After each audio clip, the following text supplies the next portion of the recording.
तो दोस्तों, good evening, Radhe Radhe, Ram Ram, सत श्री अकाल, शुभ संध्या। कैसे हैं आप सभी लोग? अच्छे होंगे ऐसी आशा करता हूँ। देखिएगा मित्र, अब आज का ये जो आपने थंबनेल देख लिया होगा कि आज की जो क्लास हमारी होने वाली है वो इकोनॉमिक्स के ऊपर क्लास होने वाली है। आज हम आपके प्रश्नों को कराएंगे इकोनॉमिक्स के बारे में, जो आर ओ के एग्ज़ाम में आने वाले क्वेश्चन होंगे। बहुत ही डेंजर क्वेश्चन होंगे और बहुत ही बेहतरीन क्वेश्चन होंगे जो आपके पेपर में आने वाले होंगे। पहले आप इस क्लास को पढ़िएगा, आंसर दीजिएगा। जितनी भी गलतियां हों या जो भी आपको ऐसे क्वेश्चन मिले जिनके बारे में आप नहीं जानते हों या ऐसे प्रश्न आपने ना देखे हों, तो उन प्रश्नों को आप नोट कर लीजिएगा। इसके बाद आप उन क्वेश्चन को रिवीजन करिएगा, फिर हम आपको इकोनॉमिक्स की क्लास स्टार्ट करेंगे। ठीक है, तो सभी लोग धैर्य रखिएगा। आपके साथ ये बड़ी क्लास होने वाली है और इसमें बहुत ज़्यादा क्वेश्चन होने वाले होंगे। बस आप लगातार आंसर देते रहिएगा। ठीक है मित्र, तो अब हम लोग क्लास की ये शुरुआत है, पहली क्लास है, बेहतरीन क्लास होनी चाहिए। सभी लोग क्लास को शेयर कर दो, क्योंकि आज ऐसा पर्व है जो कम लोग जुड़ेंगे। लेकिन याद रखिए, आज आप लोगों को ये दिन यादगार बनाना है और ज़्यादा से ज़्यादा लोगों में इस क्लास को शेयर करना है, क्योंकि इस कंडीशन में सभी को याद होना चाहिए ये क्लास आपकी जीएस की, आर ओ और इकोनॉमिक्स की खास करके ये क्लास है जिसमें आप सभी लोगों को आंसर देने हैं। ठीक है मित्र, तो चलना शुरू करेंगे हम लोग, और ये क्लास आपकी बहुत ही बेहतरीन होने वाली है, तो सभी लोग तैयार हो जाइएगा। ठीक है, क्वेश्चन के आंसर देना शुरू करिएगा। क्वेश्चन में आपको लिखा होना चाहिए कि क्वेश्चन नंबर फर्स्ट का, सेकंड का, थर्ड का कौन सा है। इस तरीके से आपको आंसर भी देना, या आंसर लिख दिया करो उसमें, बस आपको देखते रहना। इसमें ऑप्शन भी नहीं है आपके कि ऑप्शन हो। देखिएगा, भारत सरकार की कौन सी एजेंसी भारत के सार्वजनिक वितरण प्रणाली के लिए गेहूँ, चावल और चीनी मुहैया कराने में लगी हुई है। तो याद रखिएगा, जो आपकी सार्वजनिक वितरण प्रणाली होती है, मतलब जैसे सरकार जो होती है, सरकार आपकी गेहूं है, चावल है, चीनी है, इन सभी चीज़ों का वितरण करती है सरकारी खजाने में। तो इसके लिए कंपनी का नाम है फूड कॉरपोरेशन ऑफ इंडिया। ये संस्था जो है, एजेंसी है जो आपकी क्या करती है, ये सार्वजनिक प्रणाली में गेहूँ, चावल और इसको मुहैया कराने का काम ये आपकी करती है। फिर अगला क्वेश्चन है कि भारत में मुद्रा आपूर्ति बढ़ जाए यदि, कह रहा है कि भारत में मुद्रा की पूर्ति बढ़ जाएगी यदि रिजर्व बैंक भारत सरकार को ऋण देती है। तो देखिएगा, अगर क्या होगा कि मुद्रा पूर्ति का मतलब होता है कि मुद्रा की ज़्यादा पूर्ति हो जाए, मतलब सरकार के पास ज़्यादा मुद्रा कब आती है, जब सरकार आरबीआई से ज़्यादा पैसा ले लेगी तो भारत सरकार के पास ज़्यादा पैसा आ जाएगा। तो वही कह रहा है कि मुद्रा आपूर्ति कैसे बढ़ेगी, तो कहने का मतलब वही है कि आरबीआई जब इसको ऋण दे देगी तब आपकी ये कहानी देखने को मिलती है। फिर आपका अगला क्वेश्चन लिखा हुआ है कि हेराल्ड डोमर मॉडल में अति उत्पादन वह स्थिति है जहाँ, कौन सी स्थिति है हेराल्ड डोमर मॉडल वाली, तो कह रहे हैं सभी उत्पादनकर्ता वांछनीय उत्पादन से अधिक पैदा कर रहे होते हैं, उसे हेराल्ड डोमर मॉडल कहा जाता है। आपको याद होगा कि एक पंचवर्षीय योजना ऐसी भी रही है जिसमें आपकी हेराल्ड डोमर मॉडल पर आधारित थी। तो याद रखो, पहली पंचवर्षीय योजना ही थी जो हेराल्ड डोमर मॉडल पर आधारित थी। इसमें बताया गया था कि सभी उत्पादनकर्ता वांछनीय उत्पादन से अधिक पैदा करते हैं, मतलब जितना भी उत्पादन होता है उससे ज़्यादा ये लोग आपके उत्पादन करते हैं। फिर बात कर रहे हैं कि शेयर बाज़ार में परिपत्र नियोजन व्यापार को कैसे प्रभावित करता है। तो याद रखिए, जब ऐसा क्वेश्चन आता है तो शेयर बाज़ार में परिपत्र नियोजन मतलब सर्किट ब्रेकर व्यापार को कैसे प्रभावित करता है। तो याद रखिएगा, ये प्रभावित करता है शीघ्र लेन देन को सरल बनाने में शेयर मार्केट को क्या करता है, सर्किट ब्रेकर में परिवर्तित कर देता है। फिर इसके बाद क्वेश्चन नंबर अगला है, क्वेश्चन नंबर अगले में लिखा हुआ है, विश्व में कुल कॉफ़ी उत्पादन के 4% भाग का उत्पादन भारत में होता है। देखो क्वेश्चन ये कह रहा है कि पूरे विश्व में जितनी भी कॉफ़ी उत्पादित होती है उसका केवल 4% कॉफ़ी का उत्पादन भारत में होता है, और भारत विश्व का छठा देश स्थान है जो कॉफ़ी उत्पादन करता है। भारत में कुल कॉफ़ी उत्पादन में 56% उत्पादन के साथ कौन सा राज्य पहले नंबर पर है, मतलब उस राज्य का नाम आपको बताना है जो लगभग में अकेला 56% किसका कॉफ़ी का उत्पादन करता है। तो ऐसा राज्य हमारा कर्नाटक है जो कॉफ़ी का अकेले सर्वाधिक उत्पादन 56% करता है। फिर क्वेश्चन लिखा हुआ है, अगला क्वेश्चन आपके सामने है कि सार्वजनिक क्षेत्र के उपक्रमों पर वित्तीय भार कम करने के उद्देश्य से सरकार ने इनके कर्मचारियों के लिए एक मुफ्त मुआवजा देकर ऐच्छिक सेवानिवृत्ति की योजना प्रारंभ की। इसे क्या कहा गया? तो याद रखिए इसे गोल्डन हेड से शेक स्कीम के नाम से इसे जाना जाता है। ठीक, ये क्वेश्चन आपका रिसेंटली पूछा गया था इसलिए आपका करा दिया गया। आगे अगला क्वेश्चन देखिएगा। अगला क्वेश्चन है कि आजकल मुद्रा की परिवर्तनीयता का अर्थ ऐसी व्यवस्था से लगाया जाता है जिसके तहत देश की मुद्रा मुक्त रूप से प्रमुख विदेशी मुद्राओं में तथा प्रमुख विदेशी मुद्राएं मुक्त रूप से स्थानीय मुद्रा में परिवर्तित होती है। कब से भारतीय मुद्रा रुपये को भुगतान संतुलन के चालू खाते के लेन देन के लिए पूर्ण परिवर्तनीय घोषित किया गया है?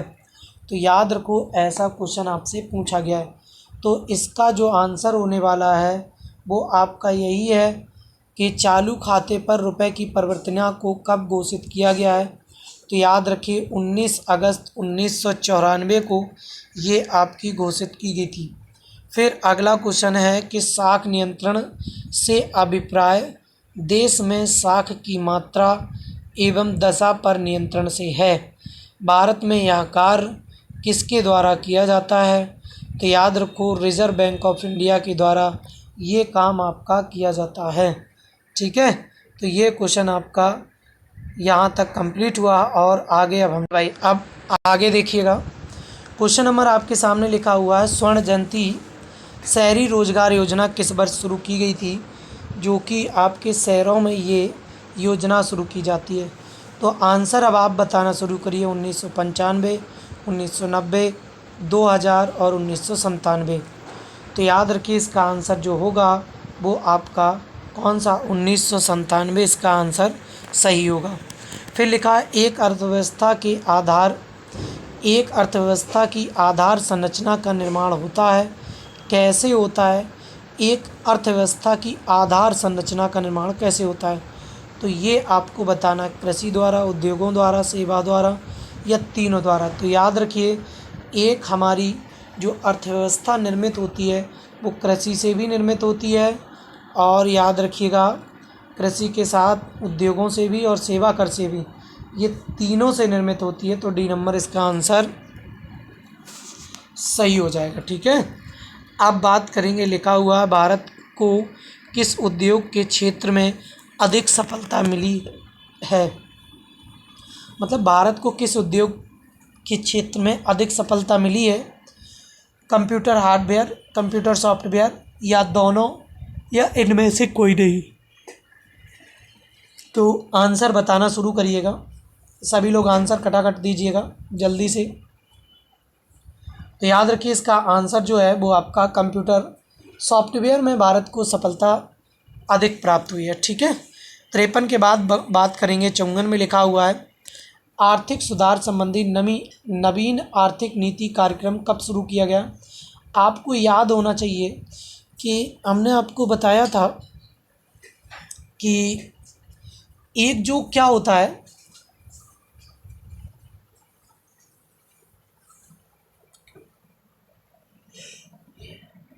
1991 में पीवी नरसिम्हा राव प्रधानमंत्री थे और आपके वित्त मंत्री के पद पर कौन थे? तो याद रखो, इनके वित्त मंत्री के पद पर जो थे इनका नाम था क्या? मनमोहन सिंह। ये आपके 3 आर्थिक सुधार संबंधी लेकर के आए थे। कौन कौन से? तो याद रखो, उदारवादी, है ना, उदारीकरण जिसे कहते हैं, निजीकरण कहते हैं और वैश्वीकरण कहते हैं। इन 3 आर्थिक सुधारों को ही आर्थिक नीति कार्यक्रम कहा जाता है।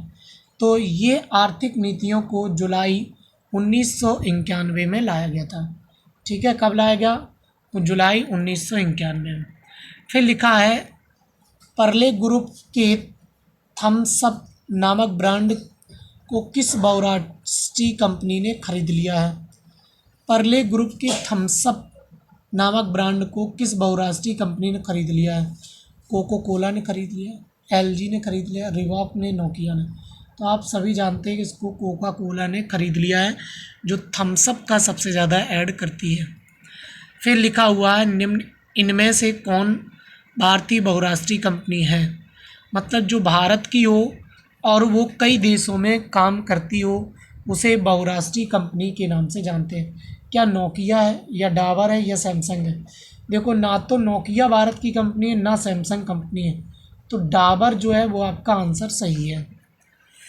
फिर लिखा हुआ है भारत में वैश्वीकरण की प्रक्रिया कब शुरू की गई? अभी हमने हाल बताया कि भारत में वैश्वीकरण, निजीकरण और उदारीकरण की प्रक्रियाएं 1991 में लेकर के आए थे और 1991 में ये आपकी शुरू होती है। फिर लिखा है उपभोक्ता आंदोलन का प्रवर्तक किसको माना जाता है? मतलब जो उपभोक्ता आंदोलन संचालित किया गया था उसका प्रवर्तक कौन था या उसका संचालक कौन था उपभोक्ता आंदोलन का, ये आपको बताना था। याद रखिए, इनका नाम था राल्फ नादर, इनका नाम था उपभोक्ता आंदोलन का। फिर बात करेंगे 59 में उपभोक्ता अधिकार दिवस कब मनाया जाता है? तो याद रखिए, उपभोक्ता अधिकार दिवस जो है वो आपका 15 मार्च को मनाया जाता है। फिर इसके बाद में याद रखिएगा, लिखा हुआ है उपभोक्ता जागरूकता आंदोलन की शुरुआत किस देश में हुई? तो याद रखिए, उपभोक्ता जागरूकता आंदोलन की शुरुआत किस देश में हुई थी? तो याद रखिए, ये आपकी इंग्लैंड में हुई थी। ठीक है, तो क्वेश्चन के आंसर आप जल्दी जल्दी से दीजिएगा। जो लोग आंसर नहीं दे रहे हैं वो लोग भी आंसर देना शुरू करेंगे अब।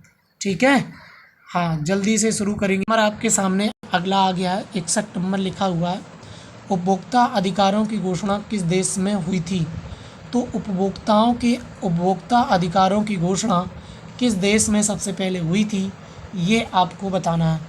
तो याद रखिए, उपभोक्ता अधिकारों की घोषणा किस देश में हुई थी, ये आपको बताना। तो याद रखिए, उपभोक्ता अधिकारों की घोषणा आपके संयुक्त राज्य अमेरिका में हुई थी। फिर आपसे पूछा जाता है बिहार में सेवा का अधिकार किस वर्ष लागू हुआ था? बिहार में सेवा का अधिकार किस वर्ष लागू हुआ था? तो याद रखिए, इसका आंसर जो होगा वो 2011 में लागू हुआ था। ठीक है, फिर इसके बाद में लिखा हुआ अंतर्राष्ट्रीय मानकीकरण संगठन ISO का मुख्यालय कहाँ पर बना हुआ है, ये आपको बताना है। तो अंतर्राष्ट्रीय मानकीकरण संगठन का मुख्यालय आपका कहाँ पर बना है, ये आपको आंसर में बताना है। तो याद रखिए, इसका आंसर ढाका में, जिनेवा में, न्यूयॉर्क में या लंदन में। तो जल्दी से कमेंट करके बताइएगा आंसर इसका क्या होगा। तो जितने लोग भी जुड़े हैं वो क्लास को शेयर कर दीजिएगा प्लीज़। सभी लोग ज़्यादा से ज़्यादा क्लास को शेयर करें, और जिन लोगों ने सब्सक्राइब नहीं किया चैनल को, या जो लोग क्लास को बाद में देखते हैं, वो लोग भी चैनल को सब्सक्राइब कर लीजिए। इस तरीके के RO के बैच आपके कंटिन्यू किए जाएंगे, जिसमें आप प्रैक्टिस कर सकेंगे आसानी से। ठीक है, कुछ समय के बाद आपकी जो कृषि से संबंधित आपका टॉपिक RO के लिए आ रहा है, तो उसकी भी आपकी प्रैक्टिस धमाकेदार तरीके से RO के लिए कराई जाएगी, आपकी कंटिन्यू कराई जाएगी। सभी लोग तैयार रहिएगा। कुछ हो सकता है कि मंडे तक आपकी RO की कृषि से संबंधित प्रैक्टिस करानी शुरू कर दी जाएगी, और उसके लिए क्लास भी आपकी एक कंटिन्यू बैच चलाया जाएगा। ठीक है, तो क्लास को सब्सक्राइब ज़रूर कर लीजिएगा, जो लोग बाद में भी देखेंगे। ठीक है, तो अब आगे देख रहे हैं कि अंतर्राष्ट्रीय मानकीकरण संगठन का मुख्यालय कहाँ है। तो याद रखिए इसका मुख्यालय जो है वो जेनेवा में बना हुआ है। फिर लिखा है कि संयुक्त राष्ट्र संघ ने किस वर्ष उपभोक्ता के अधिकारों एवं सुरक्षा के लिए सिद्धांत निर्धारित किए हैं। तो याद रखिए संयुक्त राष्ट्र संघ ने किस वर्ष उपभोक्ता के अधिकारों और सुरक्षा के लिए सिद्धांत निर्धारित किए हैं, उस साल का नाम बताना है, ना कि हम आपसे संयुक्त राष्ट्र संघ की स्थापना पूछ रहे हैं। इसकी यूएनओ की स्थापना तो आप सभी जानते हैं कि 1945 में इसकी स्थापना हुई थी। हेडक्वार्टर आपका न्यूयॉर्क में बना हुआ है। ठीक है, 193 देश इसमें जुड़े हुए हैं। इसके जो हम आपसे पूछ रहे हैं कि इसने उपभोक्ताओं के अधिकारों की सुरक्षा और सिद्धांत कब निर्धारित किए, ये आपको बताना है। चलिए आंसर सभी लोग दीजिए। तो इसका जो आंसर होगा वो आपका कौन सा सही है, तो इसका आंसर जो है वो 1985 सही है। फिर लिखा है मानवाधिकार आयोग की स्थापना कब हुई। ये भारत में मानवाधिकार आयोग की स्थापना पूछेगा तब इसके अधिकारों की स्थापना जो होती है वो आपकी 1993 में होती है, जबकि अंतर्राष्ट्रीय स्तर पर मानवाधिकार आयोग की स्थापना 1948 में हुई थी। फिर क्वेश्चन में लिखा है भारत में राष्ट्रीय उपभोक्ता दिवस कब मनाया जाता है। तो याद रखिए राष्ट्रीय उपभोक्ता दिवस आप जानते हैं कि 24 दिसंबर को मनाया जाता है। तो राष्ट्रीय उपभोक्ता दिवस 24 दिसंबर को मनाने का काम किया जाता है। फिर लिखा है कि निम्न में कौन भोज्य पदार्थ की शुद्धता की गारंटी लेता है। Hallmark, egg mark, book mark, bull mark या ISI मार्क। जो आपके भोज्य पदार्थ जो होते हैं उनकी शुद्धता की गारंटी लेता है। तो आप जानते हैं कि हॉलमार्क जो है वो आपकी किस पर, सोने की शुद्धता पर लगाने का काम किया जाता है, लेकिन भोज्य पदार्थ की शुद्धता कौन लगाता है, तो एग मार्क पर लगाया जाता है। फिर लिखा है कि भारत में उपभोक्ता संरक्षण अधिनियम की घोषणा किस वर्ष की गई थी, ये आपको बताना है। तो याद रखिए भारत में उपभोक्ता संरक्षण अधिनियम की घोषणा 1986 में की गई थी। ठीक है, अब आगे लिखा है कि भारत के कौन से दो राज्य खनिज तेल के अग्रणी उत्पादक हैं। गुजरात राजस्थान, महाराष्ट्र, गोवा, उड़ीसा, बिहार, असम, गुजरात। तो याद रखिए इसमें तेल खनिज के उत्पादन के अग्रणी उत्पादक राज्य पूछे गए हैं। जो तेल का सबसे ज़्यादा उत्पादन करते हैं तो वो आपको बताना है। तो याद रखिए इसका आंसर असम और गुजरात अग्रणी राज्य हैं, लेकिन वर्तमान में आपका राजस्थान और गुजरात करने लगे हैं, असम पीछे हो गया है। फिर आपसे पूछा गया कि भारत में तेल और प्राकृतिक गैस निगम का मुख्यालय कहाँ पर है।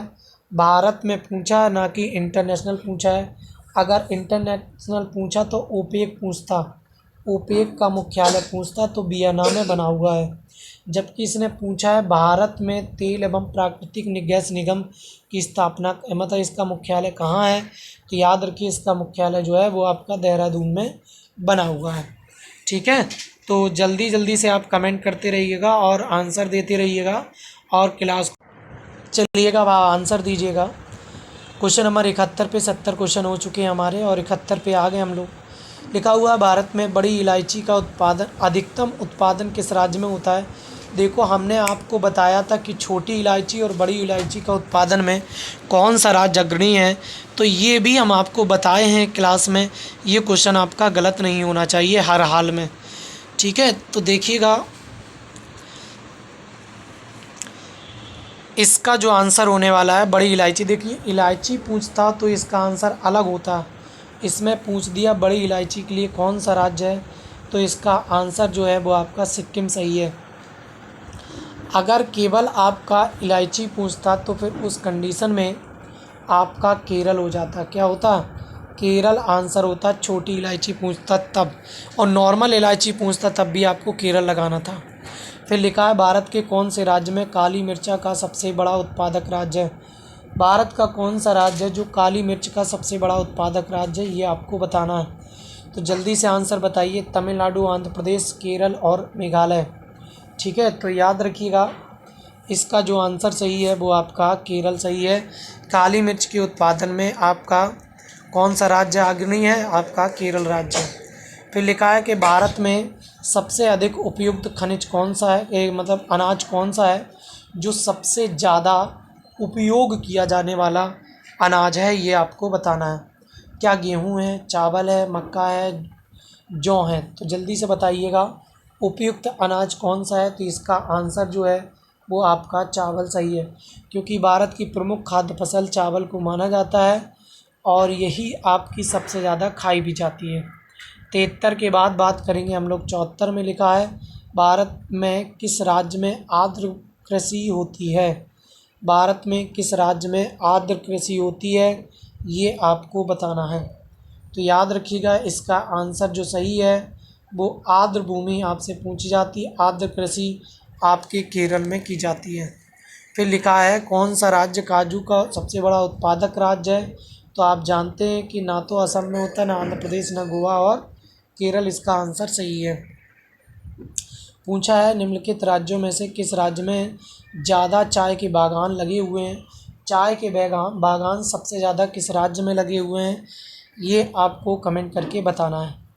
ठीक है, तो जल्दी से आंसर बताइएगा कि चाय के बागान सबसे ज़्यादा किस राज्य में लगे हुए हैं, ये आपको कमेंट बताना था।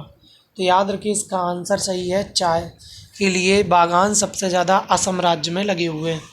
फिर 76 के बाद बात करेंगे 77 में। 77 में लिखा हुआ निम्नलिखित में से किस फसल के लिए भारत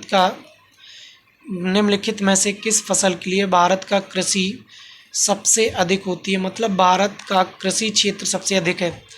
मतलब किस फसल को भारत के सबसे अधिक क्षेत्रफल पर किया जाता है, वो आपको बताना। क्या गेहूँ या चावल, गन्ना या दलहन या कपास, ऐसे क्वेश्चन आपके ऑप्शन में दिए हुए हैं। तो कहने का मतलब उसका यही है कि सबसे अधिक क्षेत्रफल पर भारत में कौन सी कृषि की जाती है, ये आपको बताना था। तो याद रखिएगा कौन सी कृषि सबसे अधिक की जाती है। तो चावल की कृषि सबसे ज़्यादा क्षेत्रफल पर की जाती है और प्रमुख फसल भी आपकी चावल है। बात करेंगे 78 में लिखा है निम्नलिखित में से भारत के किस राज्य में कोयले की मात्रा सबसे अधिक है। तो याद रखिए भारत में कोयला जो है वो सबसे ज़्यादा कौन सा राज्य उत्पादित करता है।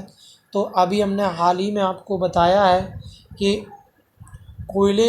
भारत में किस राज्य में कोयला सबसे अधिक मात्रा में है।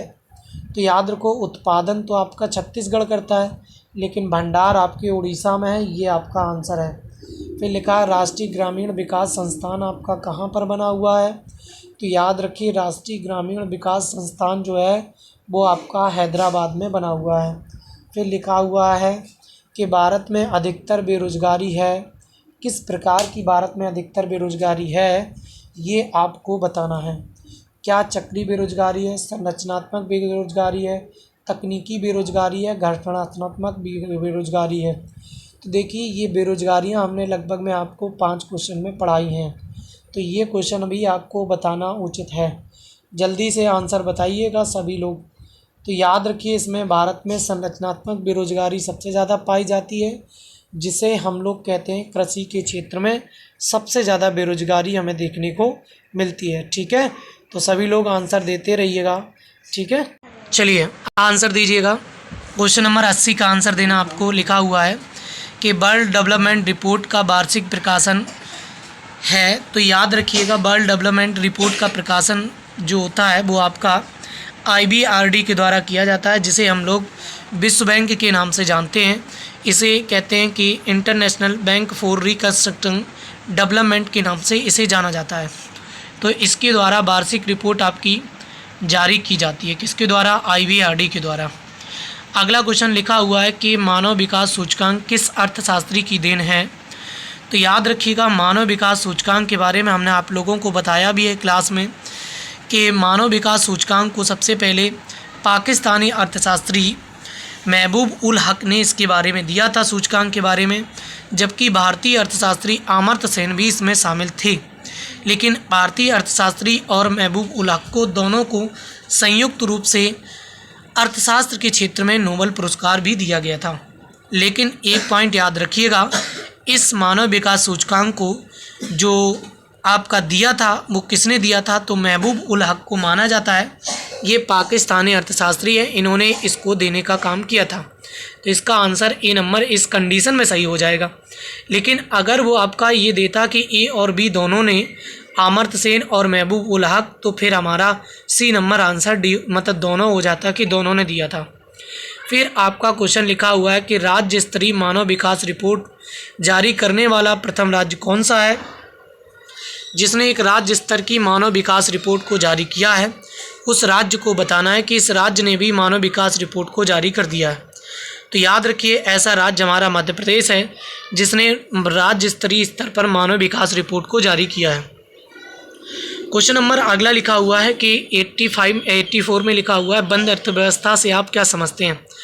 तो याद रखिए, बंद अर्थव्यवस्था का मतलब होता है कि आयात बंद, निर्यात बंद या नियंत्रित पूंजी, या फिर लिखा डी नंबर में आयात निर्यात दोनों बंद। तो याद रखिए, बंद अर्थव्यवस्था का मतलब होता है कि आयात और निर्यात दोनों तरह से, पूरी तरह से दोनों बंद हो जाते हैं, तो उसे हम बंद अर्थव्यवस्था के नाम से जानते हैं। ठीक है, तो इसका आंसर डी नंबर आपका बन जाएगा। फिर लिखा हुआ है कि भारत में प्रचंड बेरोजगारी सामान्यतः दिखाई देती है। मतलब भारत में प्रचंड बेरोजगारी सामान्यतः किस क्षेत्र में दिखाई देती है, ये आपको बताना था। लिखा हुआ है, पहला ऑप्शन लिखा है सेवा क्षेत्र में, बी ऑप्शन बना हुआ है कृषि क्षेत्र में, सी ऑप्शन बना हुआ है फैक्ट्री क्षेत्र में, और डी नंबर लिखा हुआ है आपका सभी में। तो याद रखिए, प्रचंड बेरोजगारी का मतलब होता है छिपी हुई बेरोजगारी आपको कहाँ पर देखने को मिलती है। तो याद रखिए, छिपी हुई बेरोजगारी हम लोग कृषि के क्षेत्र में देखते हैं, ना कि सेवा के क्षेत्र में, ना ही फैक्ट्री क्षेत्र में। फिर लिखा होता है, आगे की कहानी लिखी है। अगला क्वेश्चन है 86 नंबर में लिखा हुआ है, भारत के किस राज्य में गरीबी का प्रतिशत सबसे अधिक है। तो याद रखिएगा, भारत के किस राज्य में सबसे ज़्यादा गरीबी का प्रतिशत है। तो इसका आंसर आप लोगों को सीधा सीधा स्पष्ट दिख रहा है, ना तो इसका आंसर उड़ीसा हो सकता है, ना झारखंड, और ना ही छत्तीसगढ़। इसका आंसर बिहार आपका बन जाता है। तो इसका आंसर क्या बनेगा, बिहार में गरीब ज़्यादा है लेकिन गरीबी का प्रतिशत नहीं है। उड़ीसा राज्य में गरीबी का प्रतिशत अधिक है। ठीक है, तो इसका उड़ीसा आंसर सही होगा। अगला क्वेश्चन लिखा हुआ है कि भारतीय अर्थव्यवस्था में उदारीकरण का राजदूत या अग्रदूत किसे माना जाता है। देखो, अभी आपको क्वेश्चन कराया भी था कि भारत में एलपीजी सिस्टम मतलब निजीकरण, उदारीकरण, वैश्वीकरण 1991 में लाया गया था, और इस समय पीवी नरसिम्हा राव प्रधानमंत्री थे। जबकि इस समय जो हमारे कह सकते हैं प्रधानमंत्री पीवी नरसिम्हा राव थे, और वित्त मंत्री जो थे वो आपके मनमोहन सिंह थे। तो इन्हीं को उदारीकरण का अग्रदूत माना जाता है। तो इसका आपका सी नंबर सही हो जाएगा। फिर लिखा हुआ है कि किसी अर्थव्यवस्था में क्षेत्रों को सार्वजनिक और निजी में किस आधार पर वर्गीकृत किया जाता है। मतलब किसी अर्थव्यवस्था में क्षेत्रों को सार्वजनिक और निजी में किस आधार पर वर्गीकृत किया जाता है या बांटा जाता है, ये आपको बताना है। रोजगार की शर्त के आधार पर, या उद्यमों के स्वामित्व के आधार पर, कच्ची सामग्रियों के प्रयोग पर। तो याद रखिए, इसे जो हम बांटते हैं अर्थव्यवस्था को, उसमें हम उद्योगों के स्वामित्व पर बांटने का काम हम करते हैं। 88 के बाद लिखा हुआ है, 89 नंबर में लिखा है कि भारत की राष्ट्रीय आय में सर्वाधिक योगदान है। मतलब भारत की राष्ट्रीय आय में सर्वाधिक योगदान किस क्षेत्र का है। सेवा क्षेत्र का, व्यापार क्षेत्र का, कृषि क्षेत्र का, या उद्योग क्षेत्र का। तो जल्दी से बताइएगा। तो इसमें सेवा क्षेत्र का भारतीय राष्ट्रीय आय में सबसे ज़्यादा योगदान आपका देखने को मिलता है। फिर 89 के बाद लिखा हुआ है, क्वेश्चन नंबर 90 में बना हुआ है कि देश में राष्ट्रीय न्यायादर्श की स्थापना कब होती है। कि भारत में राष्ट्रीय न्याय आदर्श की स्थापना कब होती है। तो याद रखिए, इसकी स्थापना जो होती है वो आपकी 1950 में देश में राष्ट्रीय न्याय आदर्श की स्थापना की जाती है। ठीक है, तो अब हम लोग आगे की ओर चलेंगे। हाँ, क्वेश्चन नंबर आपके सामने 51 आ गया है। इसमें पूछा है किस राज्य में प्रति व्यक्ति आय सबसे अधिक है। मतलब व्यक्तियों की आय सबसे ज़्यादा है, ऐसा कौन सा राज्य है। गुजरात है, महाराष्ट्र है, गोवा है, पंजाब है। तो जल्दी से आंसर दीजिएगा। तो याद रखिए, इसका आंसर गोवा सही है कि गोवा के व्यक्तियों की प्रति व्यक्ति आय सबसे अधिक है। ये आपका सी नंबर सही है। फिर क्वेश्चन नंबर आपका 92 में लिखा है कि भारत में राष्ट्रीय आय की गणना किस विधि का प्रयोग किया जाता है जिसमें भारतीय आय की गणना की जाती है। लिखा हुआ आय विधि या उत्पादन विधि। फिर सी में लिखा है ए और बी दोनों, और डी में लिखा है इनमें से कोई नहीं। तो याद रखिए, राष्ट्रीय राष्ट्रीय आय की गणना किस विधि का प्रयोग नहीं किया जाता है? तो याद रखिएगा, इसमें आंसर जो सही है वो आपका क्या है, तो ए और बी दोनों हैं, जिसमें आय और उत्पादन या कह सकते हैं उत्पत्ति दोनों के आधार पर राष्ट्रीय आय की गणना की जाती है। 92 के बाद आपका लिखा हुआ है 93 में लिखा है हिंदू वृद्धि दर किससे संबंधित है, ये आपसे पूछा गया। हिंदू वृद्धि दर आपको पता होगा कि एक व्यक्ति थे, उन्होंने राष्ट्रीय आय में ही हिंदू वृद्धि दर को जोड़ दिया था। तो याद रखिए, इसका राष्ट्रीय आय से इसका संबंध होता है किसका, हिंदू वृद्धि दर का। फिर लिखा हुआ है क्वेश्चन नंबर 94 में, भारत में राष्ट्रीय आय समकों का आकलन किसके द्वारा किया जाता है? तो याद रखो, भारत में राष्ट्रीय आय समकों का आकलन किसके द्वारा किया जाता है? तो योजना आयोग वित्त मंत्रालय द्वारा, या केंद्रीय सांख्यिकी संगठन के द्वारा, या भारतीय रिजर्व बैंक के द्वारा। तो याद रखिए, इस कंडीशन में राष्ट्रीय आय का आकलन हमारा कौन करता है? तो वर्तमान में केंद्रीय सांख्यिकी संगठन या CSO के द्वारा राष्ट्रीय आय की गणना की जाती है। फिर लिखा हुआ 95 में लिखा है निम्नलिखित में आर्थिक विकास की बेहतर माप कौन सी है? तो निम्नलिखित में से आर्थिक विकास की बेहतर माप आपसे पूछी गई है। तो लिखा हुआ है कि प्रयोजन आय, सकल घरेलू उत्पाद, प्रति व्यक्ति आय, या निबल राष्ट्रीय उत्पाद। तो याद रखो, इसका आंसर सही है प्रति व्यक्ति आय, इसका आंसर सही है। फिर बात करेंगे 96 में लिखा है देश के लिए राष्ट्रीय आय का पहला अनुमान किसने तैयार किया था? तो याद रखिए, पहली बार भारत देश में राष्ट्रीय आय का अनुमान दादा भाई नौरोजी के द्वारा लगाया गया था। 20 रुपये प्रति व्यक्ति आय लगाया गया था। और कब लगाया गया था, इसका आंसर आप कमेंट बॉक्स में लगाएंगे कि सबसे पहली बार इन्होंने राष्ट्रीय आय का आकलन दादा भाई नौरोजी ने कब किया था राष्ट्रीय आय का आकलन। ठीक है, बताना शुरू करिएगा। आप देखिएगा, लिखा हुआ है प्रति व्यक्ति आय निकालने के लिए राष्ट्रीय आय को किससे भाग दिया जाता है? तो याद रखो, जहाँ हम प्रति व्यक्ति आय निकालते हैं तो देश की जितनी भी जनसंख्या होती है, देश की जितनी भी कुल राष्ट्रीय आय होती है, उसको हम लोग क्या करते हैं, देश की कुल जनसंख्या से भाग दे देते हैं। मतलब देश की कुल राष्ट्रीय आय में कुल जनसंख्या से भाग दे देते हैं, तो हमारी क्या निकल के आती है, प्रति व्यक्ति आय निकल करके आ जाती है कि राष्ट्रीय आय कितना है। क्वेश्चन नंबर 98 में लिखा है निम्नलिखित में से कौन सा क्षेत्र भारत के सकल घरेलू उत्पाद को सर्वाधिक योगदान देता है? तो याद रखिए, अभी आपको बताया है कि GDP के क्षेत्र में सबसे अधिक योगदान जो है वो किस क्षेत्र का होता है? तो याद रखिए, इसमें आपका तृतीयक क्षेत्र जो होता है उसका सबसे ज़्यादा GDP में योगदान होता है। ठीक है, तो तृतीयक क्षेत्र इसका बी नंबर आंसर सही है। फिर लिखा हुआ है 99 में लिखा है मुद्रा स्वयं मुद्रा का निर्माण करती है, परिभाषा किसने दी थी, ये आपको बताना है। तो याद रखिए, मुद्रा स्वयं मुद्रा का निर्माण करती है, ये आपका किसने बताया था? तो याद रखिए, मुद्रा स्वयं मुद्रा का निर्माण करती है, ये क्रूमर ने बताया था। फिर लिखा है ग्रेसम का नियम निम्नलिखित में से किससे संबंधित है? तो याद रखिए, ग्रेसम का नियम जो होता है वो आपके मुद्रा के प्रचलन पर ये लगाया जाता है। तो ग्रेसम का नियम निम्नलिखित में से किससे संबंधित है? तो मुद्रा के प्रचलन पर ग्रेसम का नियम आपका लागू होता है। ठीक है, आगे चलिएगा, सभी लोग क्लास को शेयर कर दीजिएगा। ये क्लास आपकी बहुत लंबी चलने वाली है, लगभग में 1 घंटा हमारी ये क्लास पूरी चलेगी, चाहे जब तक हमारे 150 क्वेश्चन हो या 50 क्वेश्चन और होंगे अभी, लेकिन धैर्य रखिएगा, आंसर देते रहिए। ये बेहतरीन क्लास होने वाली है, ज़्यादा से ज़्यादा शेयर करिए इस क्लास को।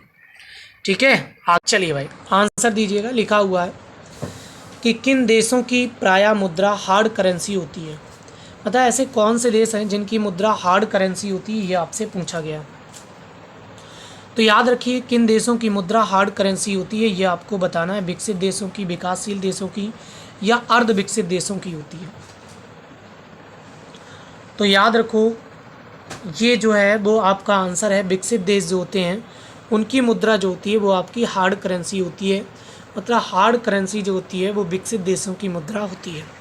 फिर इसके बाद में याद रखिए 102 क्वेश्चन लिखा हुआ है, ऐसी विदेशी मुद्रा जिसमें शीघ्र पलायन कर जाने की प्रवृत्ति को कहलाती है। तो याद रखिए, ऐसी विदेशी मुद्रा जिसमें शीघ्र पलायन कर जाने की प्रवृत्ति को वह कहलाती है। कौन सी मुद्रा कहलाती है? जो आपकी शीघ्र पलायन कर जाती है। तो याद रखिए, इस तरीके की मुद्रा को हम लोग क्या कहते हैं? गर्म मुद्रा के नाम से जानते हैं, जो तुरंत ही पलायन कर जाती है या तुरंत चल जाती है। जहाँ चलाओ उसे, किसी भी दुकान पर चलाइएगा वो मुद्रा आपकी तुरंत चल जाती है। ऐसी मुद्रा आपको बतानी थी, तो गर्म मुद्रा कहते हैं। इसके बाद आपसे क्वेश्चन में पूछा गया निम्नलिखित में से कौन मुद्रा का कार्य नहीं है, मतलब मुद्रा का कार्य कौन सा नहीं है, ये आपको बताना था। लिखा है मूल्य का मापन, मूल्य का संचयन, मूल्य का हस्तांतरण या मूल्य का स्थिरीकरण। तो याद रखिएगा 103 नंबर में लिखा हुआ है निम्नलिखित में से कौन मुद्रा का कार्य नहीं है। तो याद रखिए इसमें लिखा है मूल्य का स्थिरीकरण जो होता है वो मुद्रा का कार्य नहीं होता है। तो डी नंबर इसका आंसर सही है। फिर इसके बाद में लिखा हुआ 104 नंबर में सरकार द्वारा पुरानी मुद्रा को समाप्त कर नई मुद्रा का प्रचलन क्या कहलाता है? विमुद्रीकरण कहलाता है या अवमूल्यन कहलाता है, मुद्रा संकुचन कहलाता है या सभी कहलाते हैं? तो इसका आंसर ज़रूर दीजिएगा, क्योंकि ये हम आपको भी क्लास में पढ़ा चुके हैं। इस क्वेश्चन का भी आपको आंसर देना ज़रूरी, ठीक है? तो जल्दी से आंसर दीजिएगा, इसका आंसर क्या होगा? तो याद रखिए इसका आंसर जो होने वाला है वो आपका क्या कहलाता है? देखिए विमुद्रीकरण का मतलब होता है नई मुद्रा का संचालन करना, ये विमुद्रीकरण कहलाता है। जबकि अवमूल्यन का मतलब होता है कि अपने देश की मुद्रा अन्य देश की मुद्रा की अपेक्षा उसका मूल्य कम कर लेना, उस अपनी मुद्रा का मूल्य कम कर लेना अवमूल्यन कहलाता है, ठीक है? तो बी नंबर इसका आंसर नहीं होगा, ए नंबर होगा, क्योंकि इसमें विमुद्रीकरण पूछा है, तो ए नंबर सही है। फिर लिखा बाजार के नियमों के प्रस्तुतकर्ता कौन थे? तो याद रखो बाजार के नियम के प्रस्तुतकर्ता कौन थे? तो याद रखो बाजार के जिन्होंने नियम को प्रस्तुत किया था, तो याद रखिए इनका नाम जो था जेबी बोस ने बाजार के नियमों को प्रस्तुत किया था। क्वेश्चन नंबर लिखा हुआ है लगातार बढ़ती कीमतों की प्रक्रिया होती है, मतलब लगातार जो कीमत है वो बढ़ती चली जा रही, तो इस तरीके की प्रक्रिया को हम किसके नाम से जानते हैं? तो ये आपको बताना था। तो याद रखिए इस तरीके की प्रक्रिया मुद्रास्फीति कहलाती है। क्या कहलाती है? मुद्रास्फीति को लगातार बढ़ती कीमतों को कहा जाता है। फिर 106 के बाद 107 में पूछा है मुद्रास्फीति के कारण सबसे अधिक हानि होती है। मुद्रास्फीति के कारण सबसे अधिक हानि होती है, ये आपसे पूछा जाता है। तो याद रखिए मुद्रास्फीति के कारण सबसे अधिक हानि जो होती है वो आपकी किसको होती है? तो याद रखिए मुद्रास्फीति के कारण लेन देन को सबसे ज़्यादा हानि होती है। याद रखिएगा मुद्रास्फीति का मतलब होता है कि मुद्रा का मूल्य बढ़ जाना, मतलब महंगाई बढ़ जाना, क्योंकि उसने पहले लिया था 10 रुपये, अब उसका रेट बढ़ गया 10 के पहुंच गया 50 रुपये, तो लेनदार जिसने दिया है वो उसको ज़्यादा देना पड़ेगा, तो वही आपको क्या होता है, उसे हानि होती है, ठीक है ना? तो अब अगला पॉइंट लिखा है मुद्रास्फीति से लाभान्वित होता है कौन? तो याद रखो जो आपका देता है पैसा वही आपका लाभान्वित होता है, मतलब कहने का मतलब है जो ऋणी होता है वो मुद्रास्फीति की कंडीशन में ऋणी जो होता है वो लाभ होता है। लिखा निम्नलिखित में से कौन मुद्रास्फीति के नियंत्रण की विधि नहीं है? तो याद रखिएगा मुद्रास्फीति के नियंत्रण की विधि कौन सी नहीं है? तो याद रखिए इसका आंसर सही है ब्याज दर में कमी। तो इसका आंसर जो बनेगा ब्याज दर में कमी नहीं होगा, क्योंकि मुद्रास्फीति को कंट्रोल करने के लिए क्या होता है कि सरकार क्या करेगी, बाज़ार से पैसा ज़्यादा निकालेगी, वस्तुओं के दाम बढ़ा देगी और मांग को कंट्रोल करेगी। इस तरीके से मुद्रास्फीति को नियंत्रित किया जाता है। ब्याज दर में कमी कर देंगे तो सरकार और जनता ज़्यादा ब्याज मतलब पैसा निकाल लेगी, तो उससे और भी महंगाई बढ़ जाएगी, ठीक है? इससे अपस्फीति को कंट्रोल किया जाता है, जो लिखा है आपका ब्याज दर में कमी। फिर लिखा है गिल्ट एल्ट बाज़ार किससे संबंधित है? ये आपसे पूछा जाता है कि गिल्ट एल्ट बाज़ार जो है वो किससे संबंधित है? तो याद रखिए गिल्ट एल्ट बाज़ार जो है वो सोना चांदी के बाज़ार से आपका संबंधित होता है, ठीक है? तो आंसर देते रहिए सभी लोग। आज बहुत ही बेहतरीन आपके साथ में क्वेश्चन है और सभी लोग क्लास को शेयर कर दीजिएगा। और आज के दिन आप लोगों को रिकॉर्ड बनाना है, सबसे ज़्यादा जनसंख्या में जोड़ना है, तो सभी लोग इस क्लास को शेयर कर। चलिए क्वेश्चन लिखा हुआ है 111 नंबर में पूछा है कि भारत में किस बैंक को बैंक कहा जाता है? भारत में किसे बैंकों का बैंक कहा जाता है? तो याद रखिएगा भारत में बैंकों का बैंक किसे कहते हैं? तो कमेंट करके आंसर देते रहें सभी लोग। तो याद रखिए, भारत में बैंकों का बैंक किसे कहा जाता है? तो रिज़र्व बैंक ऑफ इंडिया जो होता है उसे हम लोग बैंकों का बैंक कहते हैं। अर्थात हम ये कह सकते हैं कि जो आरबीआई होता है उसे हम लोग बैंकों का बैंक नाम जानते हैं। रिज़र्व बैंक ऑफ इंडिया के नाम से बैंक को बैंक कहा जाता है। याद रखिए, इसकी स्थापना 1935 में की जाती है और मुख्यालय आपका कहाँ पर है? इसका मुंबई में मुख्यालय बना हुआ है। और एक पॉइंट और भी याद रखिए, इसकी स्थापना किसकी सिफारिश पर हुई थी, ये आप लोग बताएंगे। फिर लिखा है भारत में करेंसी नोट कौन जारी करता है? तो भारत में करेंसी नोट जो होते हैं वो आपके कौन जारी करता है? तो याद रखिएगा, भारत में करेंसी नोट जो होते हैं वो आपके आरबीआई के द्वारा जारी किए जाते हैं। तो याद रखो, इसका आंसर बी नंबर सही बन जाएगा। तो करेंसी नोट जो होते हैं वो आपके आरबीआई जारी करती है, जबकि जो आपके सिक्के होते हैं, सिक्कों को कौन जारी करता है? तो याद रखिएगा, भारत सरकार जारी करती है। अगर भारत सरकार ना दिया होता है तो वित्त मंत्रालय आपका सिक्कों को जारी करने का काम करता है। तो यहाँ पर करेंसी नोट आपसे पूछे तो इसका आंसर बी नंबर सही बन जाएगा, रिजर्व बैंक ऑफ इंडिया, ये आपके सही है। फिर 112 के बाद 113 में लिखा हुआ है, निम्नलिखित में से किस बैंक में कोई व्यक्ति अपना खाता नहीं खोल सकता है? तो याद रखिएगा, कोई भी वाणिज्यिक बैंक होगी उन सभी बैंकों में कोई भी व्यक्ति अपना खाता खोल सकता है, लेकिन याद रखिए एक ऐसी बैंक है जिसमें वो अपना खाता नहीं खोल सकता है, तो उसे हम बैंकों का बैंक ही कहते हैं, जिसमें हम लोग खाता नहीं खोल सकते, या केंद्रीय बैंक के नाम से उसे हम जानते हैं। तो इसका भी आंसर क्या बनेगा हमारा? रिज़र्व बैंक में हम लोग अपना अकाउंट नहीं खोल सकते हैं। 114 में लिखा हुआ है, भारतीय रिजर्व बैंक का लेखा वर्ष कब से प्रारंभ होता है? तो याद रखिए, रिज़र्व बैंक जो होती है वो आपका लेखा वर्ष शुरू कब से करती है? तो ये आपको बताना है। तो याद रखिए, रिज़र्व बैंक का लेखा वर्ष जो होता है वो जुलाई से शुरू होता है, जून तक चलता है ना? जुलाई से लेकर के जून तक चलता है। और जबकि अगर हम आपसे बात करेंगे भारत सरकार का कब से चलता है, तो भारत सरकार मार्च से अप्रैल चलाती है, और जबकि रिज़र्व बैंक जो होती है वो जून से जुलाई चलाती है। इसका आंसर वैसे गलत दिया हुआ है, ठीक है। फिर लिखा हुआ है, बैंक नोट प्रेस कहाँ स्थित है? तो याद रखो, नासिक में, मुंबई में, देवास मध्य प्रदेश में पड़ता है, नासिक महाराष्ट्र में, मुंबई महाराष्ट्र में। तो बैंक प्रेस नोट बतानी है कि जहाँ पर बैंकों को छापा जाता है वो प्रेस आपकी कहाँ पर स्थित है। लेकिन याद रखिए, इसमें नासिक, मुंबई, देवास में कुछ ऐसी भी चीज़ें हैं जहाँ पर सिक्के भी बनते हैं, तो टकसाल उन्हें कहा जाता है। तो याद रखिए, देवास मध्य प्रदेश जो है, यहाँ पर आपकी क्या हुई है, यहाँ पर नोटों को छापने का काम किया जाता है। इन दोनों जगह पर सिक्के बनाने का काम किया जाता है, जिसे टकसाल कहते हैं। फिर क्वेश्चन लिखा हुआ है, भारतीय औद्योगिक पुनर्निर्माण बैंक की स्थापना कब की गई थी? तो याद रखिए, इस बैंक को हम लोग आईडीबीआई बैंक के नाम से भी जानते हैं। इसकी स्थापना आपकी कब की जाती है? तो वही आपसे क्वेश्चन पूछा गया था। तो इसका जो आंसर सही होने वाला है वो आपका 1985 सही होने वाला है। फिर बात करेंगे 117 में लिखा हुआ, फेडरल रिजर्व बैंक किस देश का केंद्रीय बैंक है?